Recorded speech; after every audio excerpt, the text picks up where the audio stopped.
Hello, everyone. Hope you're having a nice, beautiful, wonderful day. I'm Jack, and I make music under the project Always Other.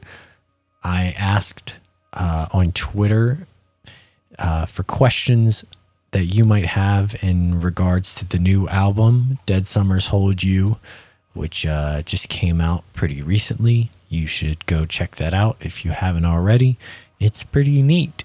That being said, I'm going to respond and answer some of your questions here in this little video. So thanks for your questions. I got some really good ones.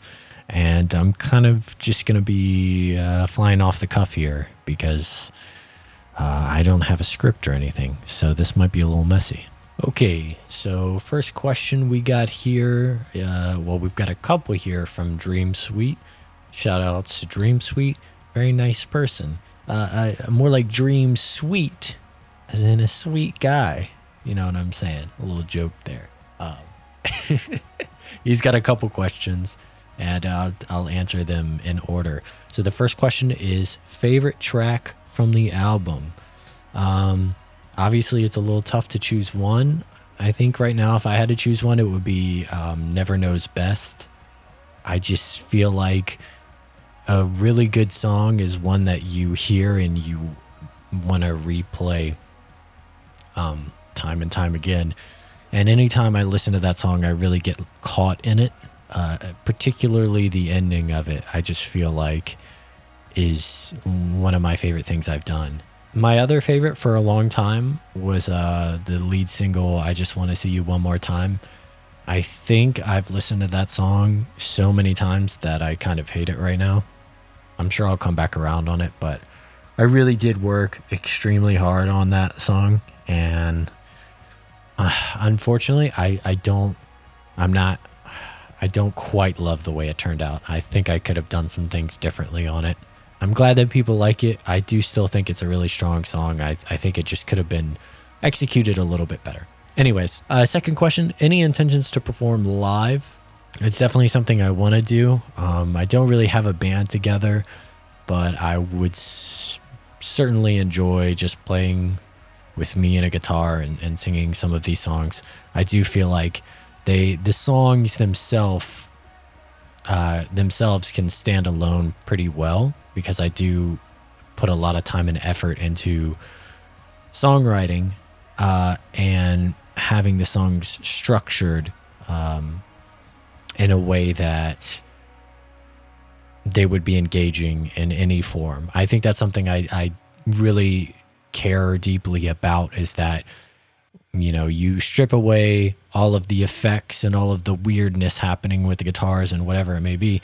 You strip it down to just the core song, and I try to make it so that the song itself is just strong on its own merits, if that makes any sense. And third question is biggest influences for the album. The obvious answer is Slow Dive. I talk a lot about Slow Dive and how much I love their music. You know, Sleep being one of my favorites. Allison. 40 Days is more of a recent favorite. I got really into their B-sides and their unreleased stuff. But one influence that was really big for me coming into this album that you may not really hear was Current Joys and Surf Curse. Both of these projects are kind of headed by Nick Radigan, and I just think both of those projects are incredible, and I think that's some of the greatest stuff that's happening right now is Current Joys and Surf Curse. I think their musical output is amazing, and it just means the world to me. Some other influences would be, you know, My Bloody Valentine, obviously, Holy Fawn, Glare, All Under Heaven. There's a lot of really good shoegaze out right now, and I guess not to drag this out too long, but honestly, a big influence in the way that I put the album together and the way that I thought about it was a lot of stuff that I really enjoyed from my childhood. So like late 90s and 2000s radio rock or the radio version of quote unquote emo. So I got really into listening to Senses Fail, Let It Enfold You. I just feel like that's such a tight album. I feel like from beginning to end, all of the songs are so full of energy and full of motivation that it just keeps you really engaged.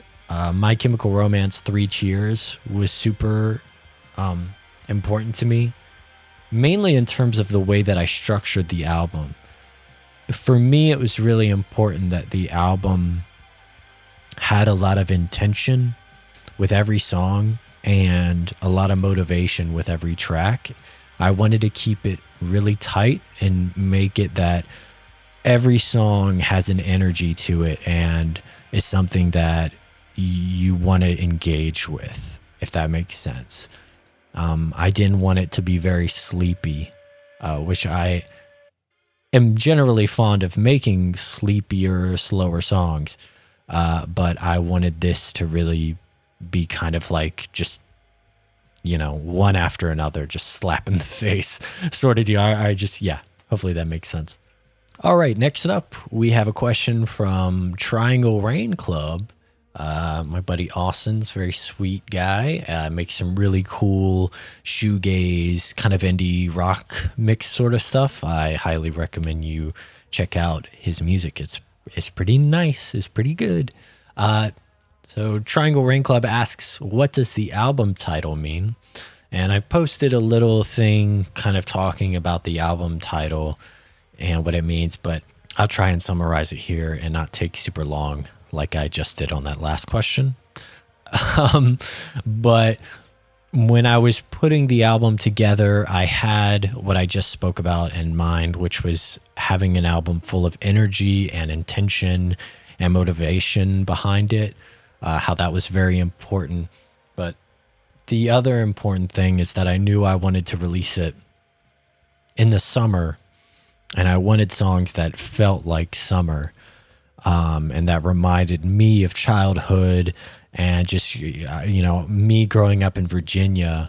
I think summer is a really particular thing, and I'm sure it is everywhere, but it gets really cold in the winter, maybe not compared to some other places on the planet, fair enough, but it gets really cold, and sometimes some winters the cold becomes so demoralizing and kind of depressing at times.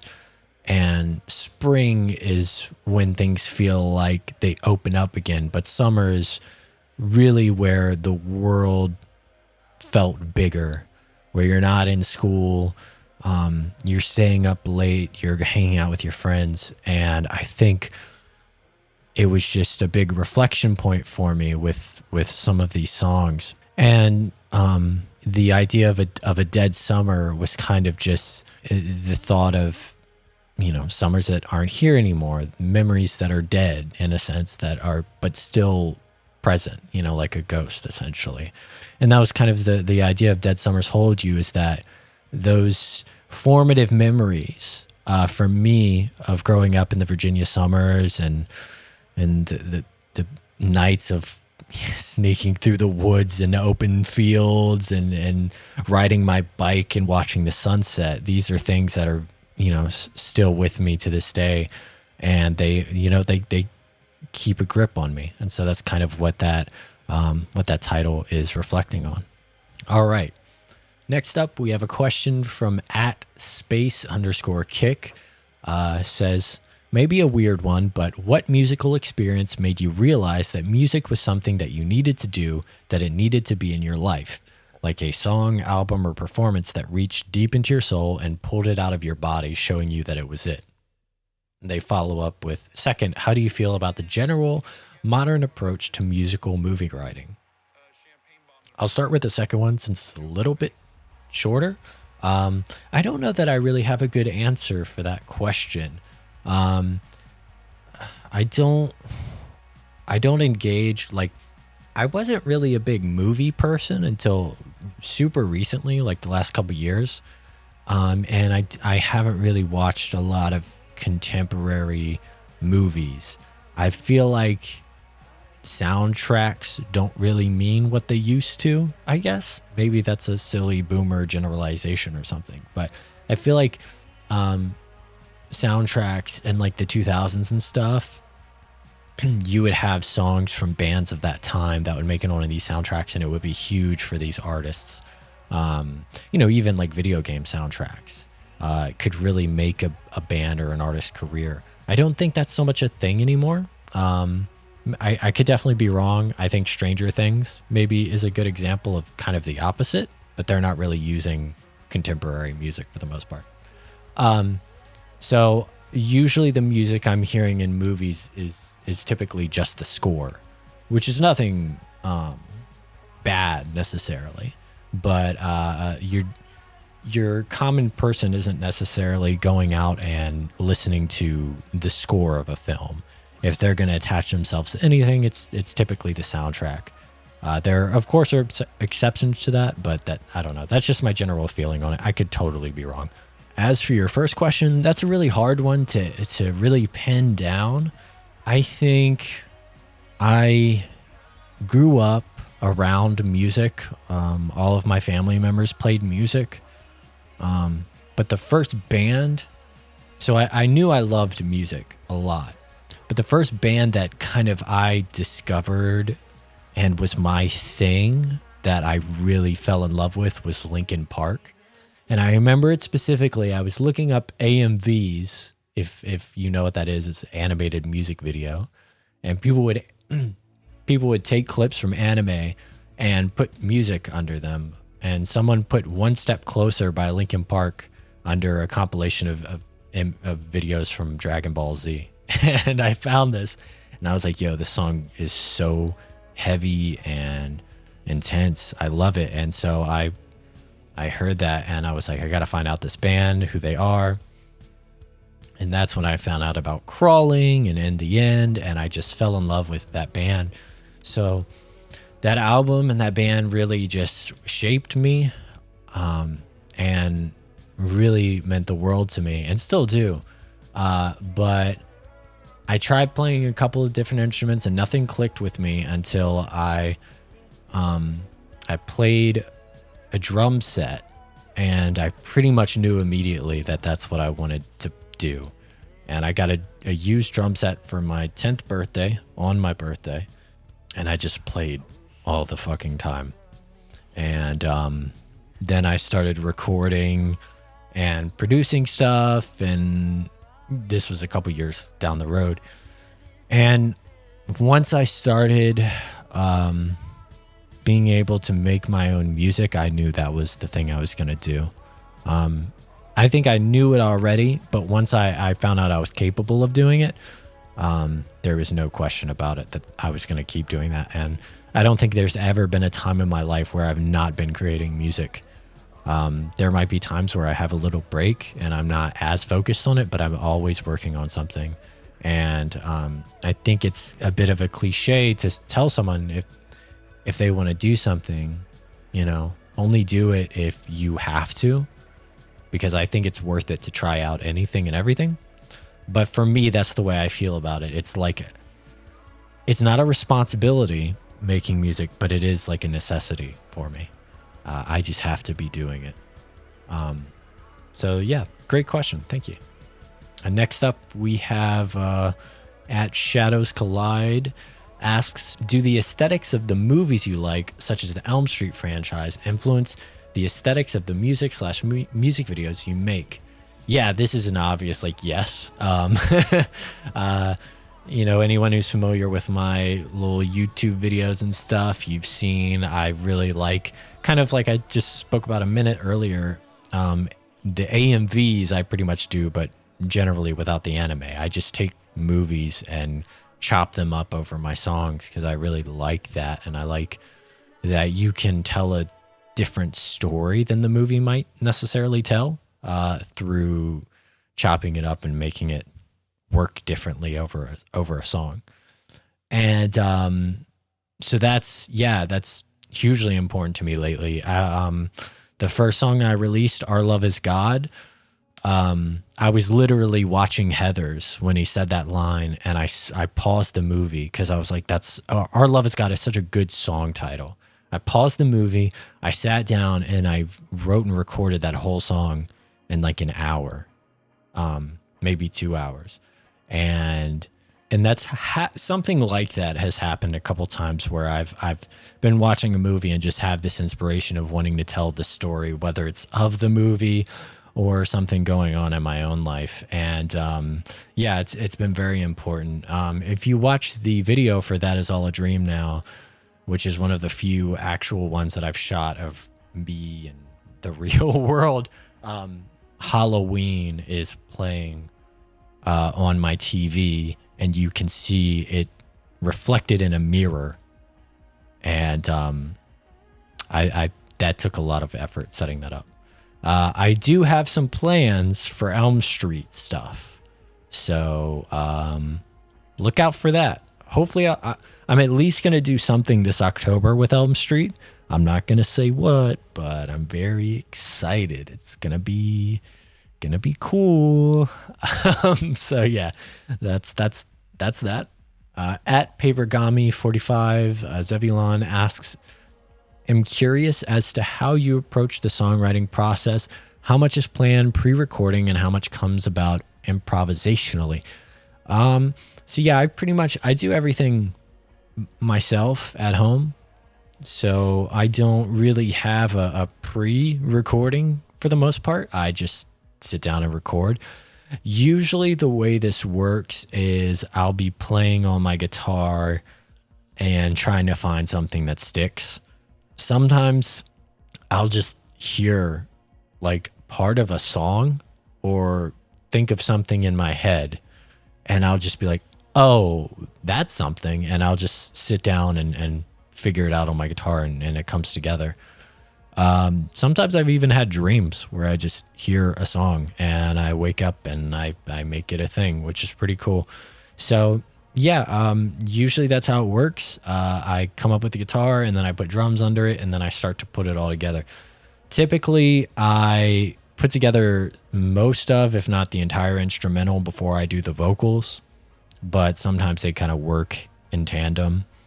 And I spend a long time rearranging things and reworking, and I spend a lot of time kind of listening back to my stuff and thinking, how can I make this better?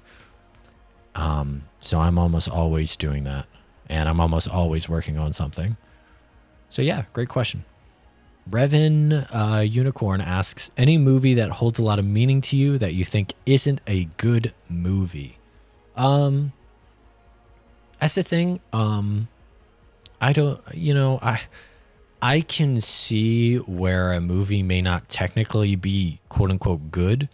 I do think there is some subjective value to these things. I think if you find enjoyment and meaning from something, then it's good. But I get the question. I think the obvious one for me maybe is A Nightmare on Elm Street 2, Freddy's Revenge. I think the script is kind of bad. I think a lot of the acting is rough. I think the movie meanders a bit and can be a little unsure of itself. But I think in this weird meta contextual way that works in its favor for me. I think, maybe I don't want to say too much here, but I think the uncertainty of itself is almost the uncertainty of where the film is going and where it's supposed to go is almost like a reflection of the character of Jesse. Jesse is this character who is insecure, who isn't sure about his sexuality, and is really just lost within the labyrinth of self throughout the film. And he's being terrorized by Freddy, who is the symbolic image of his fears and insecurities of his sexuality. And in a way, the movie, being uncertain of itself and kind of not knowing where to go, is almost this weird realization of what the story is trying to say. So I don't know. I hope that makes some sense. But yeah, I guess it's not a good movie, quote unquote. In fact, when I watched it with some friends, one of them said that it was just really bad and they didn't like it at all. But I still stand by it. I think it's good, and I have a lot of opinions about the Elm Street franchise that are maybe hot takes, and that wouldn't be fully agreed upon. But we're not here for all of that right now. So that's that. Beautiful question. Thank you so much. Up next, we have LOL Burt Breads asks, who would you say are your biggest musical influences? To say more specifically within recent years, I guess, the last like decade, if we're talking like really pivotal acts. I mentioned earlier Current Joys, Surf Curse. Both of those are huge for me very recently. I think Wild Nothing is an incredible band with an amazing discography who does not get talked about enough.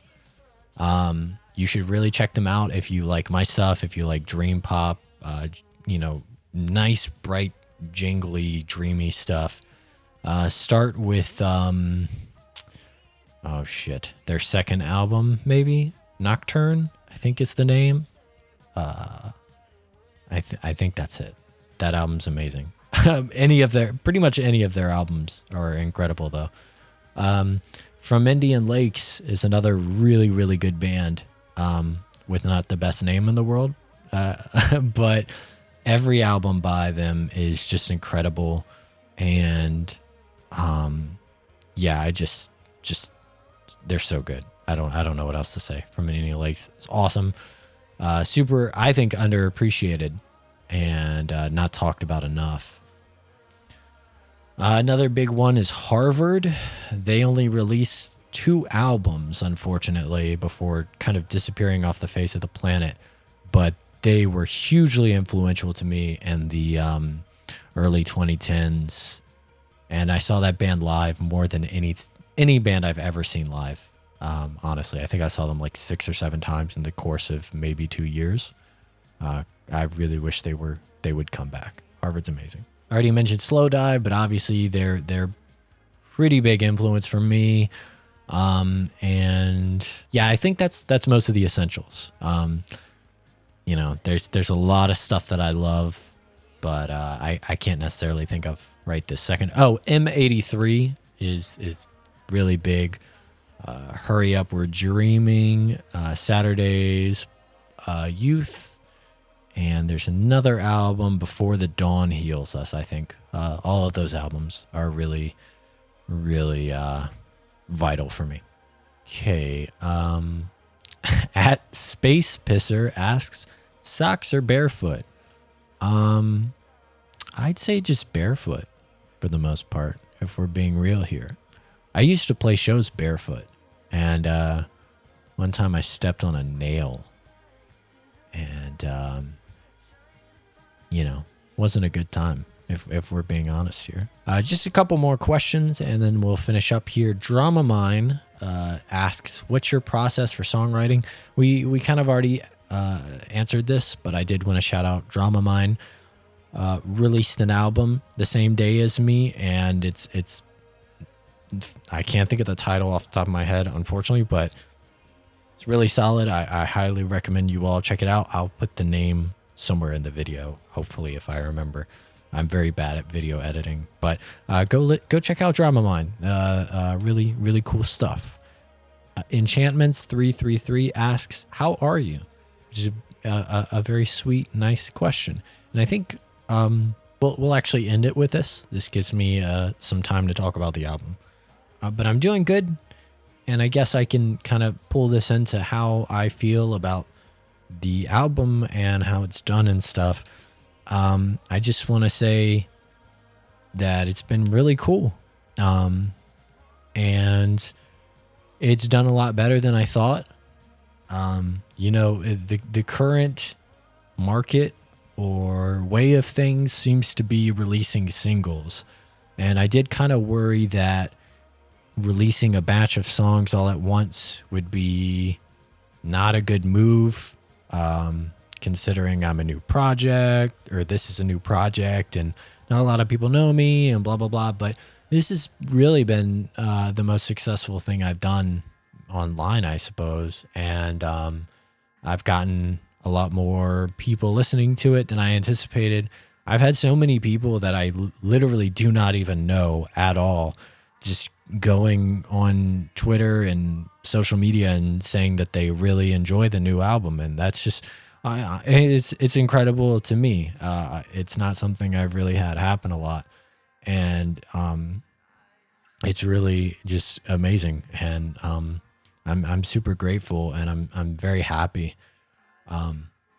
because I worked really hard on this thing, and I'm really proud of it. I mean, I do really love this album, and there's so much behind it, personally and emotionally, that it just really it means a lot that people enjoy it, and the people are willing to give it a chance. Like I said, in this market, in this system that we're in, where people's attention spans, quote unquote, are not as interested in engaging with a full project, a full collection of songs. It seems like a lot of you guys are really willing to sit down and appreciate an album as an album. And I do still really love that form of things.